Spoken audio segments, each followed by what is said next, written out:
Land of the Living. Okay. One sentence, please. Okay. So, Land of the Living was a song we first recorded in 1985. We did a second version in 1992.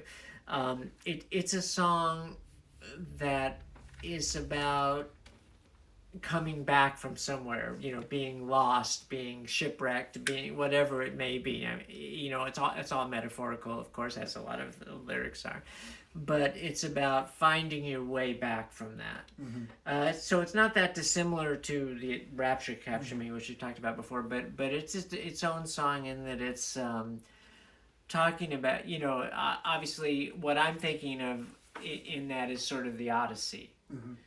The Iliad and the Odyssey, and so that's where that imagery comes from, rather than specifically religious imagery or something like that. This is more like a, historical sort of thing, but it's meant, it's about me, it's about my life, and issues that I was dealing with, and hopefully coming through. Welcome back. It's time for forgiving, And so are you forgiving yourself? Is somebody else forgiving you? Are you forgiving each other? I don't even specifically, I couldn't tell you that, but I think that the song is about allowing that to happen. Right, and allowance is actually a really good word, because, I find it fascinating to learn how people interpret songs that I write.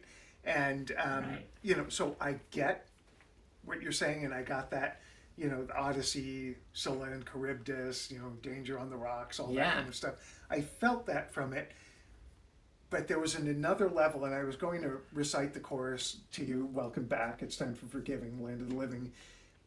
The way that I personally have taken that is that until you forgive someone, but probably yourself, until you forgive yourself, you're insular, you're isolated, and you can't just open yourself to love. That's it. Exactly. And the connection to other people and just moving on in your life.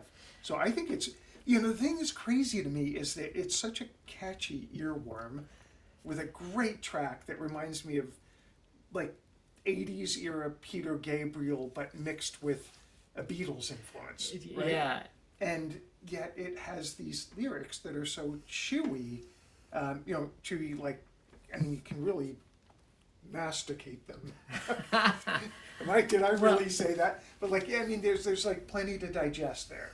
Well, great. I mean, I'm so glad you had the reaction. And as you know, as a songwriter, when you hear people pretty much get accurately, it's great to hear the other interpretations, and we'll talk about that on the next song probably.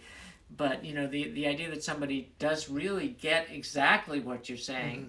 I mean, and I don't think it's just because you know me. I think it's just that, you're very intuitive anyway, and from the song. But, it's so nice when it's not misunderstood, because sometimes, and, I like to play with irony and stuff, so I have songs where it seems to be saying one thing, but it's really saying another thing. Right. Not so much on this one, but it's just nice to hear it when somebody not only, interprets it as in a positive light, but saying, this is what I got out of it. And you're like, well, that's actually what I meant.